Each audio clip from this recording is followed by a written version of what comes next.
ಏನು 27ನೇ ತಾರೀಕು ಯೂತ್ ಕಾಂಗ್ರೆಸ್ ಅವರು ಪ್ರತಿಭಟನೆ ಮಾಡಿದ್ದಾರೆ. ಶೂ ಮತ್ತೆ ಅರ್ಧ ಜನ ಹಾಕಿದ್ದಾರೆ. ಮತ್ತೆ ಅಧ್ಯಕ್ಷರುಗಳು ಅಂತ ಯಾರು ಪದಾಧಿಕಾರಿಗಳಂತ ಯಾರಿದಾರೋ ಅವರೇ ಶೂಗಳನ್ನ ಹಾಕೊಂಡು ಬಾಬಾ ಸಾಹೇಬ್ ಅಂಬೇಡ್ಕರ್ ಮುಂದೆ ಹೋಗಿ ನಿಂತ್ಕೊಂಡು ಪ್ರತಿಭಟನೆ ಮಾಡಿದ್ದಾರೆ. ಇವರು ಬಿಜೆಪಿ ವಿರುದ್ಧ ಅಂದ್ರೆ ಏನಂತ ಅವರು ನಾಮಫಲಕದಲ್ಲಿ ಏನ್ ಇಟ್ಕೊಂಡಿದ್ದಾರೆ ಅಂತಂದ್ರೆ ಎಲ್ಲಿಂದ ಇದ್ರ ನನ್ನ ಹೆಸರು ರಂಜಿತ್ ಅಂತ, ಸಮಾಜ ಸೇವಕರು. ಇಲ್ಲಿ 27ನೇ ತಾರೀಕು ಯೂತ್ ಕಾಂಗ್ರೆಸ್ ಅವರು ಏನು ಪ್ರತಿಭಟನೆ ಮಾಡಿದ್ರು, ಅವರು ಶೂವನ್ನು ಹಾಕೊಂಡು ಬಾಬಾ ಸಾಹೇಬ್ ಅಂಬೇಡ್ಕರ್ಗೆ ಅವಮಾನಿಸಿದಾಗೆ ಅವ್ರ ಮುಂದೆ ಶೂಗಳನ್ನ ಹಾಕೊಂಡು ನಿಂತ್ಕೊಂಡು ಪ್ರತಿಭಟನೆ ಮಾಡಿದ್ದಾರೆ. ಅದು ಯಾರ್ಯಾರು ಪದಾಧಿಕಾರಿಗಳಾಗಿದ್ದಾರೋ ಅವ್ರುಗಳು ಈ ಕೂಡಲೇ ನಾವು ಬಂದು ಇದನ್ನ ತಿಳಿದ ಮಟ್ಟಿಗೆ ತಹಸೀಲ್ದಾರ್ಗೂ ಮತ್ತೆ ಠಾಣಾಧಿಕಾರಿಗಳಿಗೂ ಕಂಪ್ಲೇಂಟ್ ಕೊಟ್ಟಿದ್ದೀರಿ. ಈ ಕೂಡಲೇ ಈ ಕಾನೂನು ಕೈಗೊಂಡು ಅವ್ರ ಮೇಲೆ ಕ್ರಮ ತಗೋಬೇಕು. ಮತ್ತೆ ಕಾಂಗ್ರೆಸ್ ಅವರು ಏನು ನಮ್ಮ ಬಾಬಾ ಸಾಹೇಬ್ ಅಂಬೇಡ್ಕರ್ ಹೆಸರು ಹೇಳ್ಕೊಂಡು ಸರ್ಕಾರ ರಚನೆ ಮಾಡಿದಾರೋ ಅವ್ರಿಗೆ ಮಾನ ಮರ್ಯಾದೆ ಇದ್ರೆ ಈ ಕೂಡಲೇ ಅವ್ರನ್ನ ಅವರ ಪೋಸ್ಟಿಂಗ್ ಇಂದ ಕಿತ್ತಾಕ್ಬೇಕು. ಮತ್ತೆ ಇಲ್ಲಿ ಬಂದು ಬಾಬಾ ಸಾಹೇಬ್ ಅಂಬೇಡ್ಕರ್ ಮುಂದೆ ಅವರು ಕ್ಷಮೆ ಕೇಳಬೇಕು.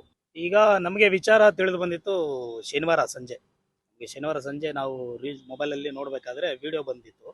ಆ ವಿಡಿಯೋದಲ್ಲಿ ನಾವು ಗಮನಿಸಿದಾಗ ಅವರು ಯಾವುದೋ ಬಿಜೆಪಿ ಪಕ್ಷದ ಉದ್ದೇಶದಿಂದ ಯಾವುದೋ ದುರುದ್ದೇಶದಿಂದ ಅಥವಾ ಯಾವುದೋ ಒಂದು ವಿಚಾರವಾಗಿ ಅವರು ಹೋರಾಟವನ್ನ ಮಾಡಿರೋದನ್ನ ನಾವು ನೋಡಿದ್ವಿ.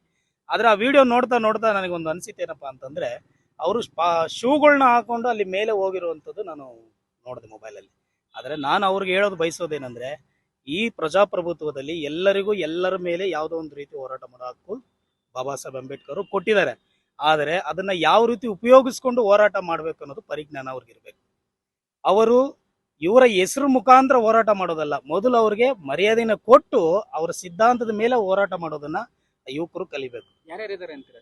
ಅದರಲ್ಲಿ ಯೂತ್ ಕಾಂಗ್ರೆಸ್ ಇಂದ ಅವರು ದಿಲೀಪ್ ಗೌಡ ಅಂತ ಒಬ್ರು ಇದ್ದಾರೆ. ಮತ್ತೆ ಅರ್ಜುನ್ ಅವರು ಬಂದು ಬ್ಲಾಕ್ ಕಾಂಗ್ರೆಸ್ ಏನಾಗಿದ್ದಾರೆ ಯಲಹಂಕ ಕಾನ್ಸ್ಟಿಟ್ಯೂನ್ಸಿಯಲ್ಲಿ. ಮತ್ತೆ ಅರ್ಜುನ್ ಅಂತ ಒಬ್ರು ಇದ್ದಾರೆ. ಮತ್ತೆ ಶ್ರುತಿ ರಾಮಯ್ಯ ಅಂತಿದ್ದಾರೆ. ಮತ್ತೆ ಇನ್ನಿತರ ಅವ್ರ ಸ್ನೇಹಿತರು, ಅದೆಲ್ಲ ಪದಾಧಿಕಾರಿಗಳೇ. ಅವರು ಪದಾಧಿಕಾರಿಗಳೇ ಶೂಗಳನ್ನ ಹಾಕೊಂಡಿದ್ದಾರೆ. ಪಾಪ ಅವ್ರ ಜೊತೆ ಬಂದಂತ ಎಷ್ಟೋ ಹುಡುಗರು ಪರಿಜ್ಞಾನತೆಯಿಂದ ಅವರು ಶೂಗಳನ್ನ ಬಿಟ್ಟು ಮೇಲೆ ಹೋಗಿದ್ದಾರೆ.